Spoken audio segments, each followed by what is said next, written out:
Hello students, good morning. कैसे आप लोग? आज हम आपका इंग्लिश कोर का मॉडल पेपर लेके आए हैं। इसमें 40 मोस्ट इंपॉर्टेंट क्वेश्चन है जो आपका एग्जाम में आएगा, समझ गए। और ये साइंस, आर्ट्स, कॉमर्स सभी के लिए है जिसने भी इंग्लिश कोर लिया है। तो चलिए सबसे पहले देखिए क्या पूछा जाएगा, पैसेज। लेकिन हम यहाँ आपको पैसेज बताने का तरीका स्पीड में कैसे बनाएंगे वो बता रहे हैं, समझ गए। Read the passage given below and answer the question. चलिए अब शुरू करते हैं। The concept of renewable energy, जो मेन पॉइंट है उसको अंडरलाइन कर दीजिए। Has gained significant attention in the recent year as a way to reduce or dependent on fossil fuel। fossil fuel मतलब होता है जीवाश्म ईंधन, मतलब ये नवीकरण ऊर्जा स्रोत के बारे में बात हो रहा है। रेन्यूएबल एनर्जी जो हम लोग का डिपेंडेंट फॉसिल फ्यूल पे खत्म करता है। And combat climate change, solar, wind, hydro electric, geothermal and biomass are example of renewable energy. ये सब रेन्यूएबल एनर्जी का एग्जाम्पल है। Sources, the source are considered renewable because they are replenish naturally unlike fossil fuel which take million of year to form and are finite। इसका मतलब हुआ fossil fuel का बनने में लगभग लाखों साल लग जाते हैं, millions of year. One of the main advantage of renewable energy is environment friendly. ये जो है पर्यावरण का मतलब प्रदूषण नहीं फैलाता, ये अनुकूल है पर्यावरण के लिए। Renewable energy source do not produce green house gas, और ये ग्रीन हाउस गैस भी उत्पन्न नहीं करता। Which contribute to positive climate change, they also do not produce harmful air pollutant like sulphur dioxide. देखिए क्या लिखा है, सल्फर डाइऑक्साइड और नाइट्रोजन ऑक्साइड, सल्फर डाइऑक्साइड और nitrogen oxide. Another advantage of renewable energy is that it can provide reliable and stable source of energy. For example, hydroelectric plants can operate for long period of time without interaction, and solar panel can generate electricity even on cloudy day. Also, renewable energy sources are becoming more affordable as technology improve and economic of scale are achieved। चलिए ये passage पहले आपको एक बार speed में ध्यान से पढ़ना है, उसके बाद जो आपका एग्जाम में क्वेश्चन पेपर देगा उसमें जो है पेन से थोड़ा थोड़ा अंडरलाइन करना है जो मेन पॉइंट है, उसके बाद क्वेश्चन पे आना है। जैसे यहाँ देखिए solar, wind, hydro electric, geothermal. देखिए यहाँ पे दिया है solar, wind, hydro electric, geothermal and biomass are example of renewable energy. तो एक नंबर क्या भराएगा, रेन्यूएबल एनर्जी, रेन्यूएबल एनर्जी। चलिए अब 2 नंबर क्वेश्चन देखिए। 2 नंबर क्वेश्चन क्या है, what take million of year. Answer नहीं देखना है, पहले ऊपर में देखिए मिलियन ऑफ ईयर कहाँ है, यहाँ देखिए लिखा है fossil fuel which take million of year to form an infinite. तो क्या होगा, फॉसिल फ्यूल। अगला, which of the following is harmful air pollutant. क्या है, यहाँ पे देखिए दिया गया है सल्फर डाइऑक्साइड और नाइट्रोजन ऑक्साइड, सल्फर डाइऑक्साइड और नाइट्रोजन ऑक्साइड। तो यहाँ पे नाइट्रोजन सिर्फ दिया है, ऑक्साइड नहीं, इसलिए ये नहीं होगा, ऑक्सीजन नहीं होगा, हाइड्रोजन ऑक्साइड नहीं है, सल्फर डाइऑक्साइड और नाइट्रोजन ऑक्साइड था। तो ऑप्शन में क्या है, sulphur dioxide. Which of what is the one of greatest advantage of renewable energy. Advantage पूछा है तो देखिए पैसेज में दिया है इन्वायरमेंट फ्रेंडली, यहाँ पे देखिए दिया गया है main advantage of renewable energy that it is environment friendly. तो क्या होगा आंसर, इन्वायरमेंटल फ्रेंडली हो गया। चलिए अब आगे देखते हैं, 5 नंबर क्वेश्चन पे चलते हैं। Which of the following is mean the same as generate. Generate का सेम एज क्या होता है, सेम एज मतलब ये होता है साइनोम्स और एक होता है एंटोम्स माने अपोजिट। जनरेट माने होता है बनाना या बनना, उसी तरह प्रोड्यूस मतलब भी होता है, समझ गए। ये 5 क्वेश्चन आपका पैसेज से था। अब ध्यान से आपको बातों को याद रखना है जो हम बताएंगे। चलिए पहला question, abbreviation are freely use in note making. Abbreviation का प्रयोग हम लोग नोट मेकिंग में करते हैं। एब्रिविएशन मतलब कोई भी चीज को शॉर्ट रूप में लिखना, जैसे एडुकेशन को एडू, सॉल्यूशन को सॉल्यूशन, ये टाइम को कम करता है। अगला देखिए, the summer of passage content main idea. Summary जो हम लोग लिखते हैं पैसेज में उसमें मेन आइडिया को लिखा जाता है। How would you address the recipient of formal letter. देखिए लेटर 2 प्रकार का होता है, एक फॉर्मल एक इनफॉर्मल। फॉर्मल लेटर में एडिटर लेटर आएगा जो न्यूज़पेपर को लिखते हैं, ऑफिशियल लेटर आएगा जो स्कूल कॉलेज को लिखते हैं, और उसके बाद बिजनेस लेटर आएगा जो इंक्वायरी के लिए लिखते हैं। और इनफॉर्मल लेटर में जो रिलेटिव है, दोस्त है, मित्र, रिश्तेदार, सगे संबंधी, माँ बाप, पिता, भाई बहन, उस सबके पास लिखते हैं। तो एडिटर लेटर न्यूज़पेपर। और लेटर जब हम लोग लिखते हैं तो सबसे पहले क्या होता है, ऑन एड्रेस या सेंडर एड्रेस, फिर डेट, फिर रिसीवर एड्रेस, समझ गए। ये सब भी क्वेश्चन आता है कहाँ पे क्या होता है। तो इसमें हम लोग डियर सर और मैडम को लिखेंगे। चलिए आगे देखते हैं। Letter to editor are written to. Editor letter किसको लिखते हैं, न्यूज़पेपर को, अभी तुरंत बताया। अब आगे देखिए, what should not be include in report writing. Report writing में क्या इंक्लूड नहीं करेंगे, तो पर्सनल कमेंट को यूज नहीं करेंगे। बाकी इन्फॉर्मेशन ये सब डाटा कलेक्शन यूज करेंगे। In report writing narrator of the event is always done in, ये क्वेश्चन बहुत बार एग्जाम में आया है। तो रिपोर्ट जब भी हम लोग लिखेंगे तो इमीडिएट पास्ट फॉर्म का यूज करेंगे। आर्टिकल लिखेंगे प्रेजेंट टेंस और नोटिस लिखेंगे फ्यूचर टेंस के लिए लिखेंगे, क्योंकि नोटिस में आने वाले इवेंट को सूचित किया जाता है। What should the first paragraph of an article be all about? Brief introduction of the topic. अगला, what can be written in conclusion in article writing? तो सजेशन, रेमेडियल मेजर या ऑर्डर? तो यहाँ पे सजेशन होगा, रेमेडियल मेजर होगा। तो both A and B, वैसे भी both A and B, all of these और बड़ा वाला आंसर सही होता है इंग्लिश में, ये बात आप लोग ध्यान रखिएगा, अभी आगे बताएंगे। Choose the grammatically correct answer for the given jumbled sentence. तो island, is, the, Sri Lanka, in an Indian ocean. तो श्रीलंका होगा पहले, Sri Lanka is an island, Sri Lanka is an island in the Indian ocean. Sri Lanka जो है हिंद महासागर में स्थित है। अगला, world is greatest in world the dramatist the Shakespeare. तो the Shakespeare is the greatest, the Shakespeare is the greatest dramatist in the world. चलिए आगे देखते हैं, ये आ गया आपका ग्रामर का। चलिए देखिए, bread and butter is our daily breakfast, I feel when I was crossing the road. मैं गिरा जब मैं रोड पार कर रहा था। You may live now if you wish, तुम यहाँ रह सकते हो अगर तुम्हारी इच्छा है। कैन यू स्विम, कोई भी चीज़ का एबिलिटी हो, काम जो हम कर सकते हैं। Can you swim, can you laugh, can you dance, can you make tea, can you solve the sum, इसमें कैन लगता है।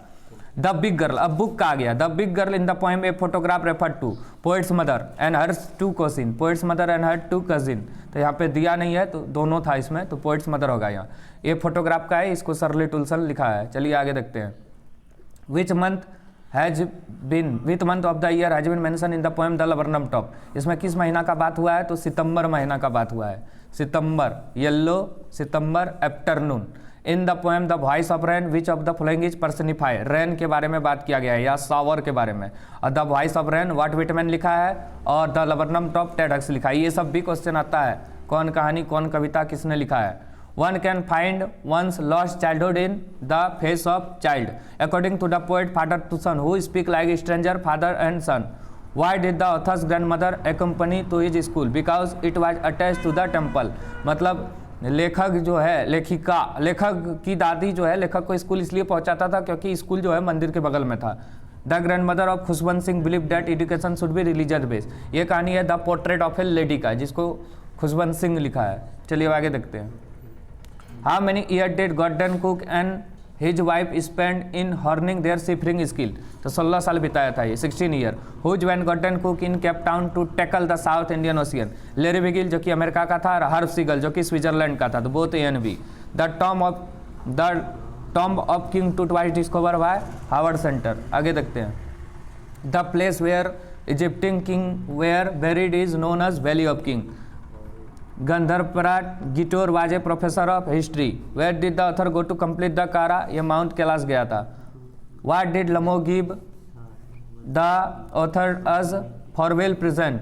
शिप स्किन कोट होगा यहाँ पे। How many time did narrator visit Mrs Darling house? ये है the address मार्गो मिनको जिसको लिखा है, तो ये 2 बार गया था ट्विस, और ये गया था number 46 Marconi street. The summer of beautiful white horse is short story of 2 Armenian boy. दोनों को घुड़सवारी का शौक है, ride the horse. Who was the true owner of beautiful white horse? John Byro. ये है the summer of beautiful white horse, William Saroyan का कहानी है। Who has been telling the future of Mrs Pearson? Mrs Fitzgerald. ये जो है Mrs Pearson का दोस्त भी है और पड़ोसी भी है। Andrew Manson was a doctor, बहुत important. The king lost his crown under the arch because the arch was built too low. The tale of melon city का है, आर्क छोटा बनाया था इसलिए वहाँ पे पार हो रहा था तो उसका मुकुट राजा का नीचे गिर गया। According to the poem the tale of melon city who was finally hang the king, king को जो है लटका दिया गया था। ठीक है, अब चलिए देखिए आगे। चलिए अब आगे देखिए दूसरा सेट, इसी में बता रहे हैं। हातिम ताई is name that is associated with generosity and chivalry. His legends are popular through the Arab and Asian nation. His great-grandfather established a prosperous and peaceful kingdom after defeating the Iran king of Yemen. The day Hatim Tai was born, he showed the sight of generosity as he refused to take his feed. Famous astrologer was called to study his birth chart. They declare Hatim will grow up to be the most generous man. He will serve mankind. He will not take his feed alone और even set in someone near him in Hungary. ये कहानी है हातिम के बारे में। आपको पता होगा यमन का शहजादा हातिम, उसका ग्रेट ग्रैंडफादर जो है परदादा, वो हराया था तिरान किंग ऑफ यमन को और यमन का शहजादा उसको बनाया था। जब वो जन्म लिया था तो बहुत ही वो दिव्य बालक था। तो जब एस्ट्रोलॉजर को बुलाया गया तो बर्थ चार्ट देखने के लिए, तो क्या किया था, शुरू दिन वो खाने से मना किया। तब उसको पता चला कि उसके सामने कोई भी भूखा नहीं रहना चाहिए। तो उसका जो फादर है वो चार्ज लिया उस दिन, जितना भी बच्चा जन्म लिया, कि हम उसको खाना पीना खिलाएंगे। चलिए पहला question, who defeated the tyrant king of Yemen? Great grandfather. किसका great grandfather? Hatim Tai's great grandfather. अगला, Hatim Tai was the king of Yemen. अभी तुरंत बताइए, यमन का शहजादा Hatim. What happened after Hatim Tai was born? He refuse to take his feed. खाना खाने से मना कर दिया। अगला, who were called to study the birth chart of Hatim? Astrologer. अभी तुरंत ऊपर में देखिए आप, एस्ट्रोलॉजर होगा। अगला, who took the charge of all the children born on the same day as Hatim? Hatim Tai's father. Abbreviation are freely use in note making. अभी तुरंत बताया पीछे वाला में। Which of the following is not a part of summary writing? क्या part नहीं है? Exact verb from the text. What is written at the beginning of an article? Title. Article are not means for law book. Article का प्रयोग हम लोग law book में नहीं करते हैं, न्यूज़पेपर, मैगजीन और जर्नलिज्म में करते हैं। Which of the following is not a component of letter to editor? Title. In report writing, narrator of the event is always written in immediate past form. Report में हम लोग past tense का use करते हैं। We should not include personal comment in report writing. Report writing जब हम लोग करेंगे अपना पर्सनल कोई भी चीज़ कमेंट का प्रयोग वहाँ पे नहीं करेंगे। अगला देखिए, यहाँ पे था many teachers complain about their student this day, THESE, this day. देखिए यहाँ पे दिया गया है। अब आगे देखते हैं। Ravi is not at home, he is out playing football. क्योंकि V4 लगा है इसलिए EJMR लगेगा। If I were you I would not do it. चलिए अब जम्बल वर्ड है, इसको मिलाना है। तो यहाँ पे देखिए दिया गया है, every man is expected to do his duty. Which of the following sentence is in passive voice? Passive voice में कौन होता है? बाय लगता है, V3 लगता है। तो यहाँ पे है the room was cleaned by Sudhanshu. Cleaned V3 है, अब बाय नाम है सुधांशु, या सुधांशु क्लीन्ड द रूम, इसका लगेगा the room was cleaned by Sudhanshu. The correct passive voice of the librarian gave me a book. Gave है तो वाज वेयर लगेगा, तो I was given a book by the librarian. हो गया। अब चलिए आगे देखते हैं।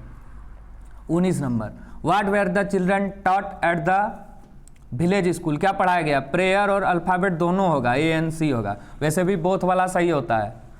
विच what would the author's grand mother feed the sparrow? Sparrow को क्या खिलाती थी? ब्रेड। और चपाती किसको खिलाती थी? ये कुत्ता को, डॉग, स्ट्रीट डॉग। अब चलिए आगे। Khushwant Singh grandfather was and old man who wish to wear big turban पहनता था ये। The length of Wavewalker, author's का बोट का नाम है वेब वाल्कर। ये 23 मीटर इसका लेंथ था, लंबाई। और वेट अगर पूछे तो 30 टन, T से 30, T से टन, टन माने वेट, याद रखना है। What was Wu Daozi's last painting? Wu Daozi का लास्ट पेंटिंग क्या है? A painting of landscape. Who discovered Tut's tomb? Howard Carter. ये कौन था? ये ब्रिटिश आर्कियोलॉजिस्ट था। The cardboard show the picture of, cardboard में किसका फोटो था? Poet's mother and her 2 cousin. वैसे भी सबसे बड़ा यही है, देखिए सबसे बड़ा यही है, इसलिए यही आंसर है। और वैसे भी आंसर यही होगा। कार्डबोर्ड में फोटो है लेखिका की माँ की और उसकी 2 चचेरी बहनों का। समझ गए? अब चलिए आगे। What is the message of the fresh poem of earth? तो rain give the same pleasure to earth as the poem give to human। देखिए सबसे बड़ा आंसर भी है। और वैसे भी धरती को जो खुशी देता है बारिश, उसी प्रकार का खुशी कविता आदमी को देता है। सबसे बड़ा यही 100% आंसर भी है, देख लीजिए। Which month of the year is describe in the poem the laburnum top? सितंबर महीना का बात हो रहा है। अगला, what is hidden in an infant face? Infant जो बच्चा है जन्मजात, उसका चेहरा में क्या छुपा रहता है उसका फेस में? तो lost childhood. According to the poem father to son, जिसको एलिजाबेथ जेनिंग्स लिखा है, चाइल्डहुड उसको मार्कस नटेन लिखा है। Who have lived in father and son? Sansui literature mean mountain water. टपुआ is a boy of 16 year, 16 साल का एक लड़का है।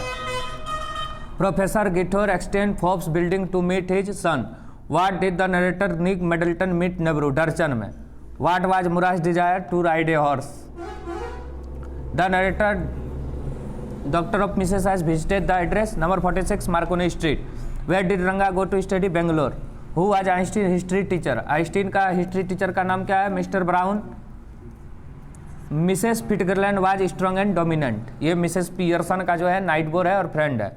Shahid suffer of which disease? Cancer. Who was Andrew Manson? ये एक डॉक्टर था।